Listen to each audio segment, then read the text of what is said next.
Bien-aimés chers et frères et sœurs en Christ, c'est encore une joie que nous nous retrouvons encore ensemble sur notre plateforme de prière et de méditation.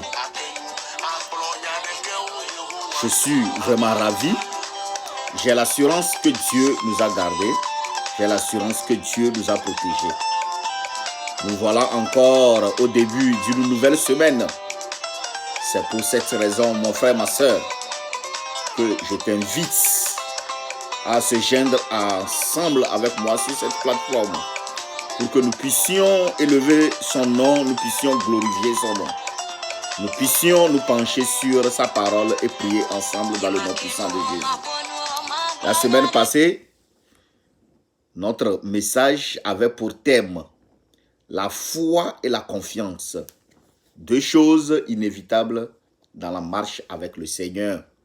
Et le titre de notre message était « Pousser des cris jusqu'à ce que les murs de Jéricho tombent ».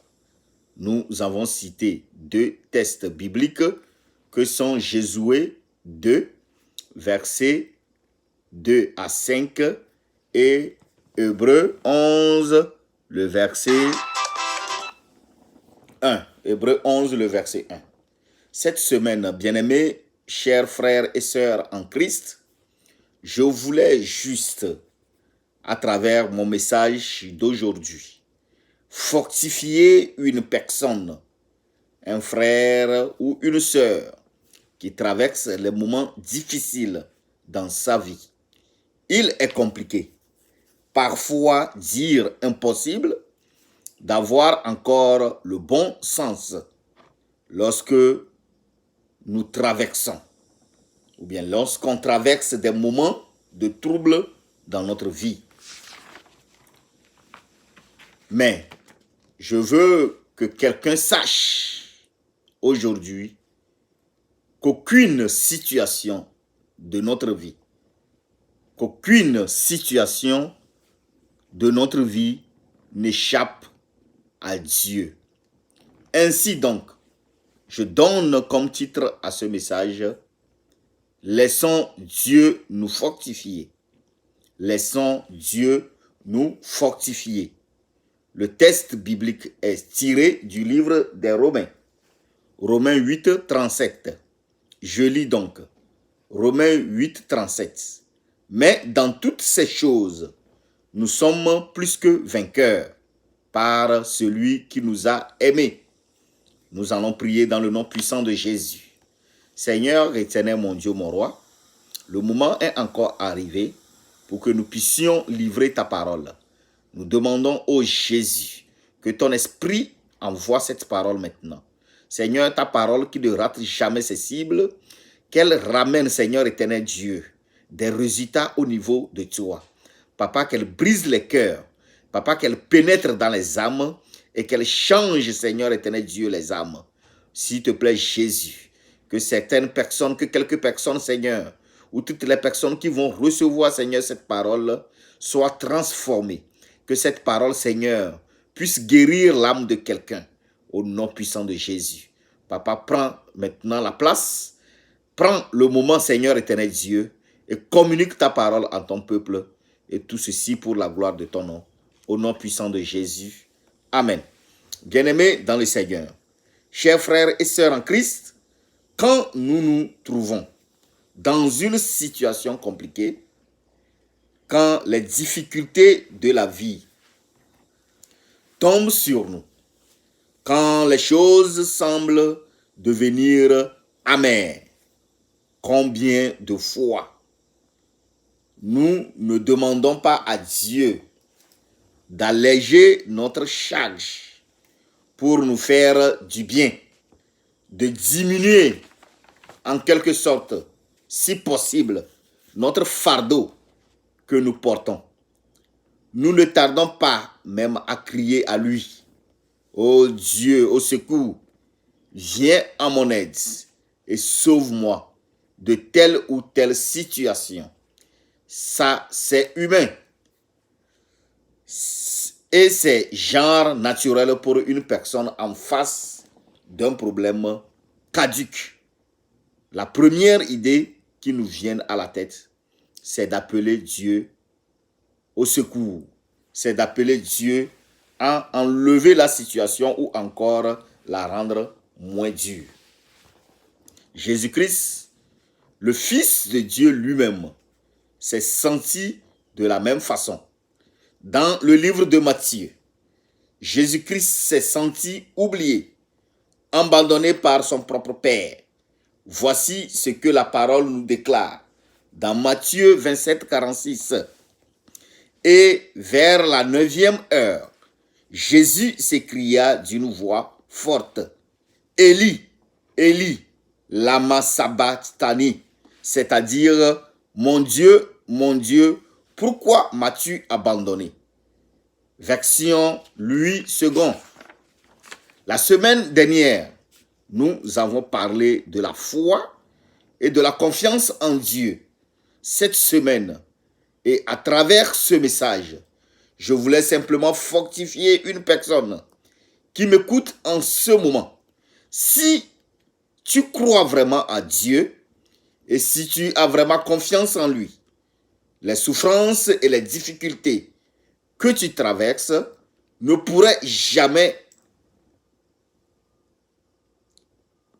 paraîtront jamais devant ta face comme des fardeaux, mais plutôt comme des leçons à apprendre.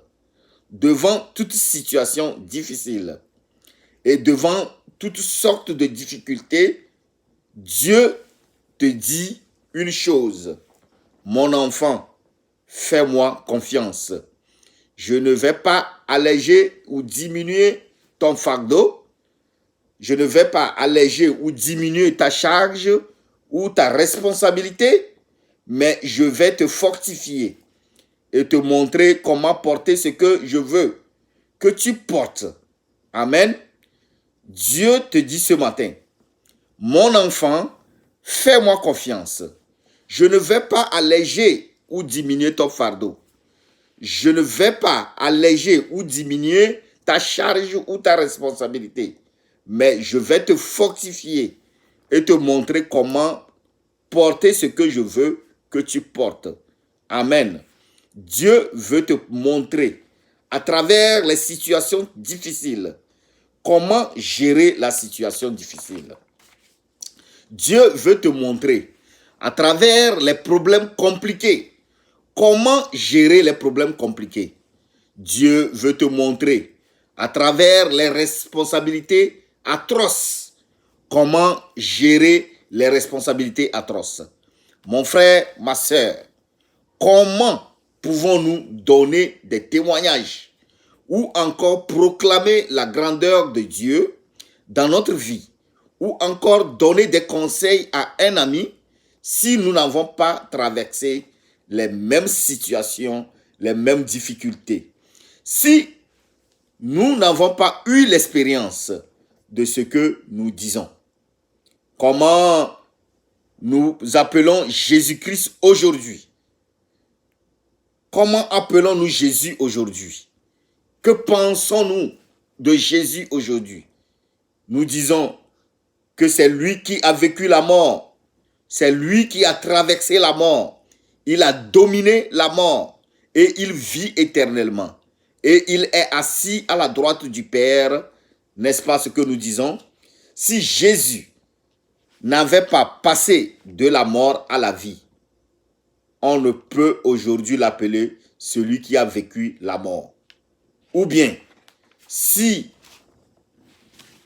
Dieu avait écouté les cris de Jésus et a décidé de l'ôter la souffrance de la mort, est-ce que toi et moi, nous serons sauvés aujourd'hui? Mon frère, ma sœur, nous devons cesser de regarder nos souffrances et nos difficultés comme une punition que Dieu nous inflige. Mais au contraire, nous devons faire confiance en Dieu, croire en lui, qu'il nous sauvera de la situation. Nous devons nous laisser à lui de nous fortifier dans la situation et de nous enseigner une leçon de cette situation. Car mon frère, ma sœur, chaque situation qui se présente devant toi, chaque difficulté qui se pose à toi dans ta vie, chaque problème que tu traverses, Dieu permet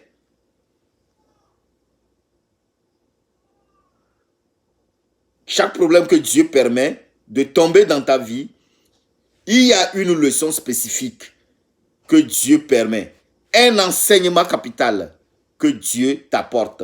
Faisons donc confiance seulement à Dieu et écoutons avec attention ce que l'Esprit nous dit. Bien-aimés frères, chers frères et sœurs en Christ, il est souvent plus facile de demander à Dieu d'enlever la pression ou de nous faire éviter une difficulté ou un dessert. Mais en réalité, en vérité, Dieu aime être à côté de nous pour nous aider dans les difficultés. Non pas à éviter les difficultés, mais à les traverser et à devenir vainqueurs. Dieu nous fait du bien en nous laissant s'affronter les difficultés avec lui. Ainsi, il nous rend plus forts. Lorsque Dieu nous laisse de traverser les difficultés, lorsque Dieu nous laisse d'affronter les difficultés, et il se met à côté de nous, il ne nous laisse pas tomber, il nous permet de nous fortifier dans ces difficultés. Dites-moi quel est ce soldat qui veut être soldat, mais refuse-t-il d'être formé soldat? Ou encore, ce commando qui veut bien être un commando, mais qui refuse les formations qui lui permettent de devenir un commando. Veux-tu avoir les témoignages, des conseils à donner aux débutants de la foi? Alors accepte d'embrasser les difficultés avec joie, car elles te feront grandir en Christ. C'est ce que notre Seigneur Jésus-Christ lui-même, il a fait. Il a accepté les humiliations. On a craché sur lui. On l'a battu, crucifié sur la croix et après, on l'a enterré. Mais le troisième jour, que quelqu'un me dise Alléluia, le troisième jour, il a vécu toutes ces choses, y compris la mort. Mon frère, ma soeur, veux-tu devenir patron, maître ou maîtresse de la situation que tu traverses aujourd'hui? Veux-tu devenir maître de la situation, des difficultés que tu traverses aujourd'hui? Si oui, accepte cette situation avec joie. Accepte cette difficulté avec joie. Ne fuis pas devant la situation. Ne fuis pas devant les difficultés. Ne cherche pas à feinter la situation. Au contraire, faire face à la situation avec joie et invite Dieu à marcher avec toi dans cette situation. Dans le nom puissant de Jésus. Alléluia. Pour terminer, avant de rentrer dans la phase de la prière, notre verset de base, Romains 8, 37, nous parle du mot vainqueur. Le verset dit, qu'en toute chose, nous sommes plus que vainqueurs. Quelqu'un souligne le mot plus que vainqueur. J'ai cherché la signification du mot vainqueur. Voici ce que le dictionnaire Larousse nous donne sur le mot vainqueur. Un vainqueur, c'est celui qui remporte ou qui a remporté une victoire. Ça, c'est le premier sens. Le deuxième sens, la deuxième définition donne un sens plus littéraire. Un vainqueur, c'est celui qui résiste victorieusement. Un vainqueur, c'est celui qui résiste victorieusement, qui sort toujours victorieux ou victorieuse, quelle que soit la situation. Alléluia. Si nous tenons à ces deux définitions du vainqueur dans le dictionnaire Larousse, qui n'est qu'un écrit humain, une signification humaine, nous pouvons confirmer que vainqueur est exclu de toute notion d'échec. La définition selon Larousse, vainqueur est exclu de toute notion d'échec. Si nous revenons alors à ce que la Bible nous dit sur le mot vainqueur, nous pouvons proclamer avec certitude que nous sommes vraiment des élus. Nous sommes des choisis de Dieu. Nous sommes vraiment des vainqueurs. La Bible dit que nous sommes plus que vainqueurs. Plus que vainqueurs, ça veut dire que nous ne sommes pas tout simplement des résistants victorieux, mais nous ne sommes pas tout simplement des résistants victorieux, comme le dictionnaire le proclame, mais des vainqueurs en puissance, des vainqueurs avec certitude. Ça veut dire que nous sommes déjà dans la victoire. Nous sommes déjà proclamés vainqueurs avant que nous ne confrontons les difficultés. Avant que les difficultés ne se présentent devant toi, Dieu te proclame déjà vainqueur. Avant que les problèmes ne se viennent devant toi, Dieu te choisit déjà vainqueur. Alléluia. Ici, avec Christ, il n'y a pas de notion d'échec. Cette notion d'échec est exclue. Cette notion d'échec est exclue dans ta vie. Mon frère, ma soeur, avant que tu ne tombes dans les difficultés, Dieu te voit déjà victorieux de la situation. Dieu te déclare victorieux. Dieu te déclare vainqueur avant même que la situation ne vienne se présenter devant toi. C'est pour cela que l'apôtre Paul pourrait faire une déclaration, cette déclaration dans Romains 8, 37. Mais avant toute chose, nous sommes plus que vainqueurs. Mon frère, ma soeur, tu es plus que vainqueur. Dans ta situation, tu es plus que vainqueur. Dans ton problème, tu es plus que vainqueur. Dans ta situation, dans tes difficultés, tu es plus que vainqueur. Nous allons nous arrêter ici. Nous allons prier dans le nom puissant de Jésus. Nous allons faire une prière spéciale. Une prière basée sur tout le psaume 23. Je dis bien une prière basée sur le psaume 23. Je vous encourage à laisser Dieu vous faire du bien en proclamant avec foi et confiance ce psaume entier du psaume 23. Allons-y dans le nom puissant de Jésus. Allons-y avec foi dans le nom puissant de Jésus. L'Éternel est mon berger. Oui, l'Éternel est ton berger. L'Éternel est mon berger. L'Éternel est notre berger. Si l'Éternel est notre berger, si Dieu nous conduit, alors de quoi aurons-nous peur? De quoi aurons-nous... Pourquoi allons-nous paniquer? Je ne manquerai de rien. Si Dieu est notre berger, nous n'allons manquer de rien. Il me fait reposer dans de verts pâturages. Dieu va te faire reposer dans les verts pâturages. Dieu va te conduire là où il y a les verdures, là où il y a de la nourriture, là où il y a de l'abondance. Et c'est de ce côté que Dieu va te faire reposer. Il me dirige près des eaux paisibles. Oui, l'Éternel me dirige dans les eaux paisibles. L'Éternel te dirige dans les eaux paisibles. Là où tu auras soif, quand tu auras soif, Dieu ne te donnera pas une eau chaude, Dieu ne te donnera pas une eau boueuse, mais il te conduira auprès des eaux paisibles, là où ton âme aura de la paix, dans le nom puissant de Jésus. Il restaure mon âme. Oui, l'Éternel restaure ton âme. L'Éternel restaure notre âme. Il nous conduit dans les sentiers de la justice. Dieu va te conduire dans les sentiers de la justice et de la vérité.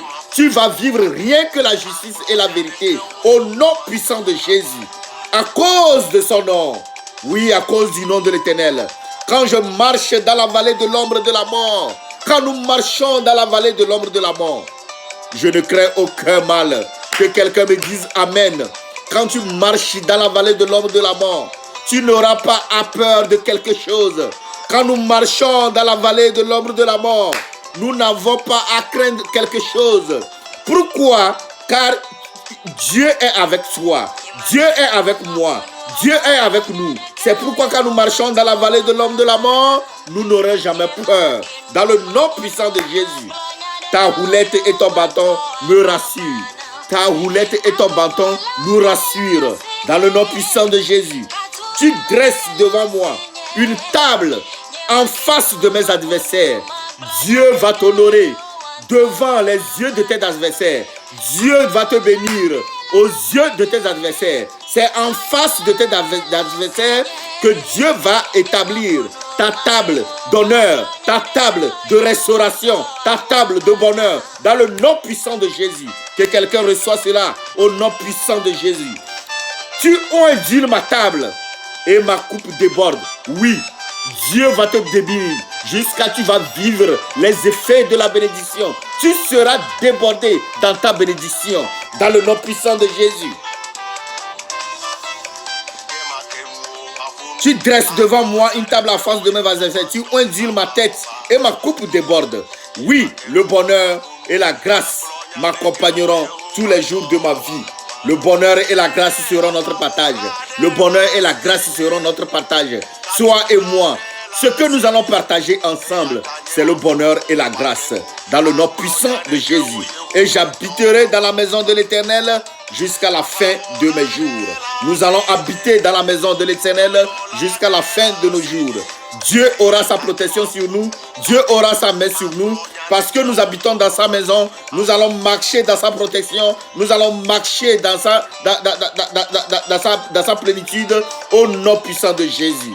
Merci et merci. Nous nous reverrons encore la semaine prochaine si Christ tarde à venir. Merci pour tout. Vous avez votre petit frère, votre cousin, votre ami Roger depuis les États-Unis d'Amérique. Soyez fortifiés, soyez bénis. Pour ceux qui sont connectés, vous reverrez cette vidéo sur Facebook également. Tapez La Restauration est en Jésus. Abonnez-vous sur ma page officielle. Rejoignez-nous dans l'équipe de Facebook, du groupe Facebook, pour qu'ensemble nous puissions prier et louer, glorifier le nom de l'Éternel. Soyez bénis, soyez fortifiés. Mais avant toute chose, retenez encore aujourd'hui le titre de notre message, c'est « Laissons Dieu nous fortifier » et nous avons tiré notre texte biblique dans Romains 8, 37. Soyez fortifiés, soyez bénis. Nous nous reverrons encore la semaine prochaine si Christ tarde à venir. Ciao, ciao.